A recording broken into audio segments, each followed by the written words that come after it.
Don't stop.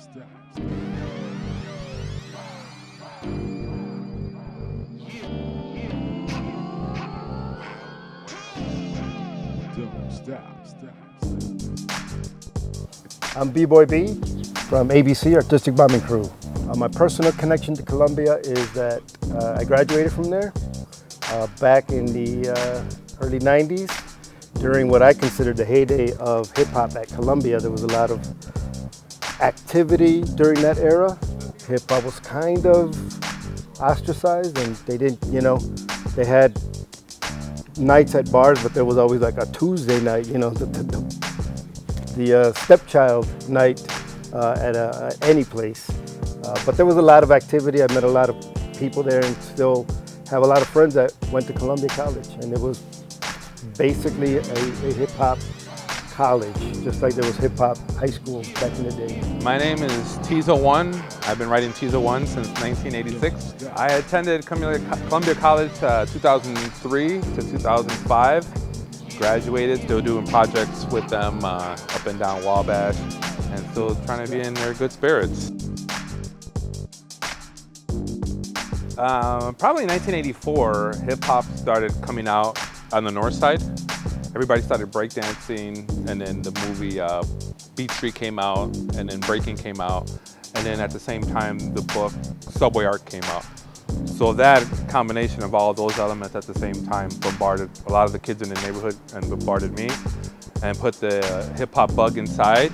And ever since then, I knew it was a phenomenon, a culture, a part of something bigger.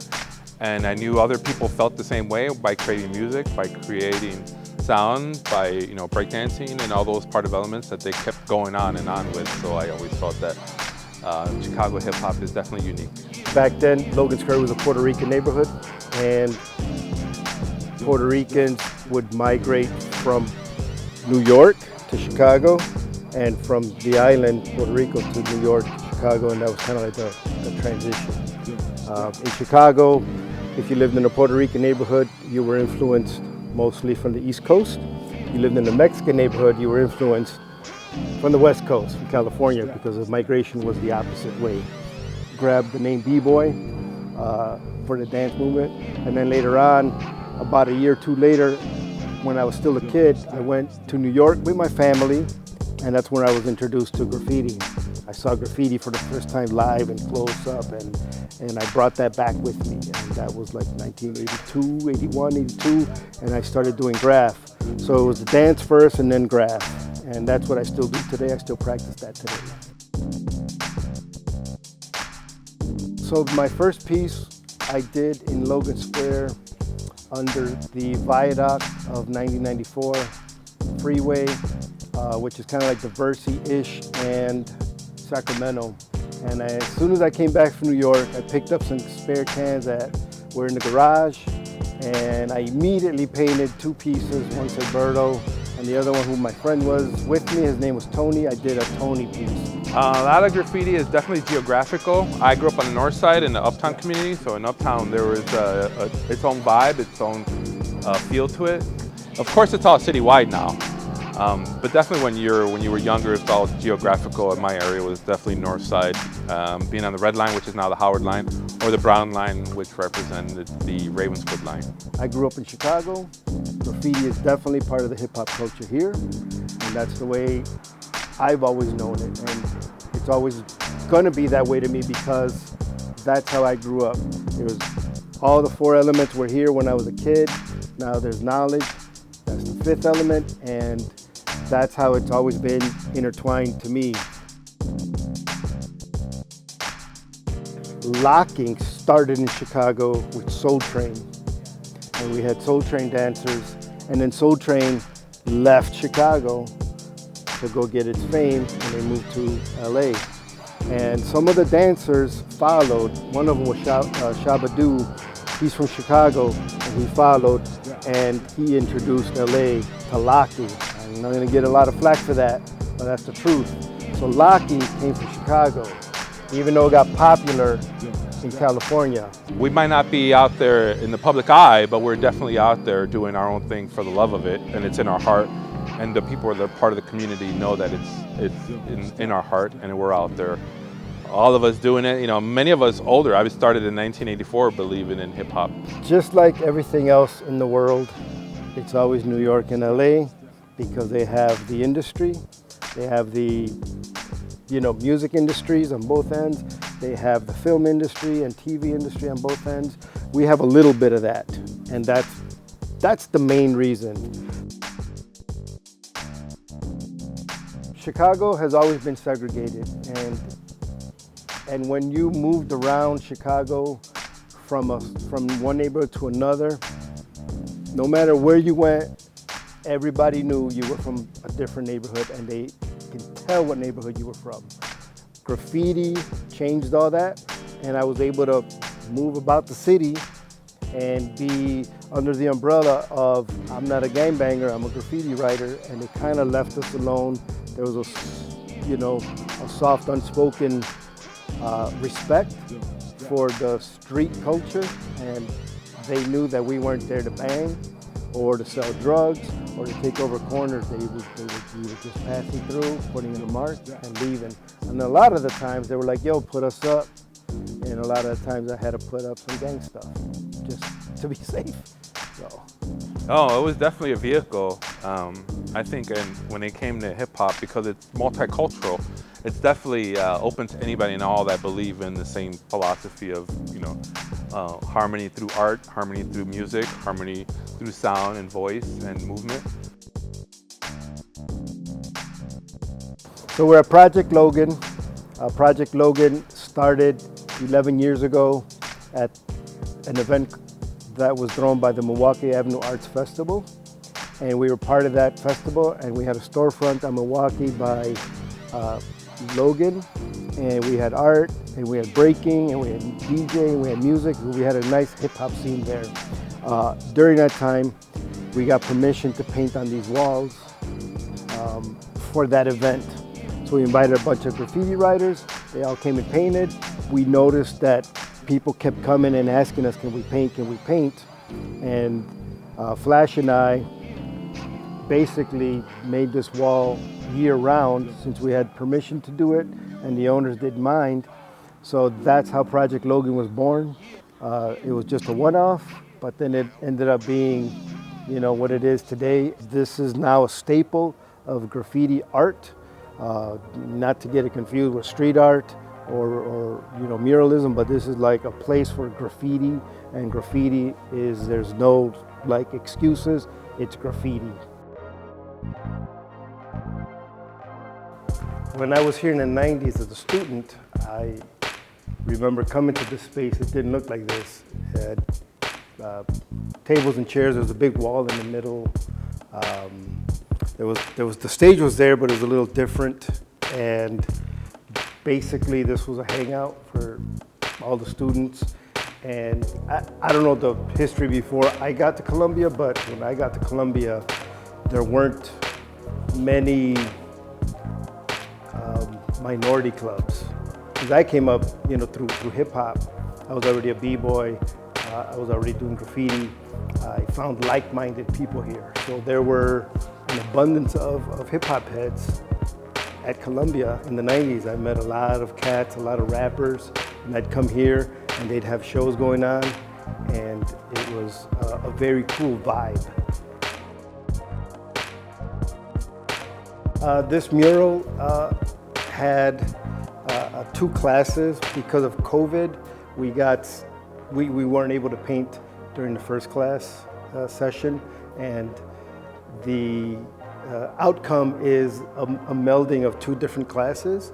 And basically the mural has a lot of Chicago elements. There's a lot of hidden gems if you look at it closely. The train, one represents, there's the train, Chicago train to CTA, but more importantly, it's kind of shaped like the Soul Train, but we didn't use any trademark infringement on the wall. There's a lot of colors in it, a lot of people from different color backgrounds and variety of shapes and sizes come to Columbia, so kind of that part of it also stands out, but there's also elements of hip hop, as the spray paint is the medium in it. You could see some elements of the arrows used in hip hop and breakdancers in there, and also an MC.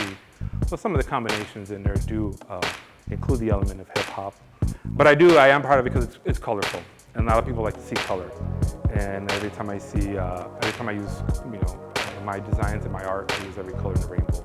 I do believe that's what Columbia represents. So yeah, there's a lot of elements of hip hop that are tied to this place.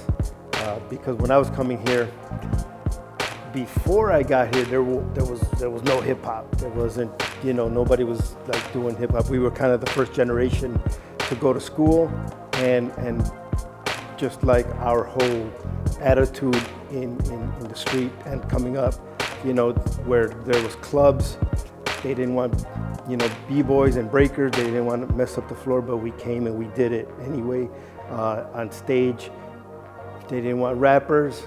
I know it's hard to understand that now, but back then, they were like, no man, you get dressed up and you dance to house music and that's that. So wherever we went, we kind of took over spots. And we took over and we did our cultural things there. And same thing happened here at Columbia. Before our generation, there wasn't any hip hop. And now they have a hip hop minor at the school. So that's that's like great to hear, because I wish that was around when I was coming up, but that's where we came and we did it. We left our mark here, and the mural kind of represents a lot of the elements that pertain to how we kind of like act and take over spaces and take over life and spread our culture about the world. So there's a lot of hidden gems. If you look at it, come in whenever COVID's over, you can come in and buy it and check it out. The color schemes, kind of like the class kind of picked some of these color schemes, and both classes we melted the two ideas from both classes into one mural. So. Oh, I feel proud and I feel honored. I like Columbia. I did all my projects based on graffiti type elements when I was here. Anytime there was something related to anything on my courses, I always included graffiti art. So it's always an honor to come back and be part of it and leave my mark. And hopefully it stays here a little longer than some murals stand. When I did come back, I've always worked with Columbia. I was the first artist to do the mural for the Wabash Arts Corridor. I participate in Manifest every year. I also participated in other projects where Columbia was backing it for installments that were on Michigan Avenue, so that was always an honor, and it's always great to come back and give a little bit back. This is very honorable to me because as a student, I had a class that actually, it was a graphic design class, and one of the projects was, what would you do to the space? And this was one of the spaces. Doing this took me back to that class. I think it was my first or second year here, and I sketched it out in marker and I drew the whole thing and turned it in. Got a good grade, but we never got to put that mural up. So this is an honor to actually finally put something up at Columbia where I was, a student. Well, if you're a student at Columbia, obviously go and open doors, be creative, change the world, change Chicago if you can. Use your talents to make a difference. As you can see, I'm making a difference out here. I believe in what I've been doing since I was a young kid. I went to Columbia College. They reinforced the things that I always believed in, and they made a difference in my education. And I'm out here trying to make sure that a lot of people are in the right path. And a lot of things that we do out here are definitely educational, definitely geared towards anybody who wants to learn more. And thank you very much for that. I consider myself, a historian of hip hop, and I think everybody should have at least an overall perspective of your history. If you're into hip hop and you live in Chicago, you should have knowledge of what came before you, so you know where you're going. I think that learning about Chicago's history is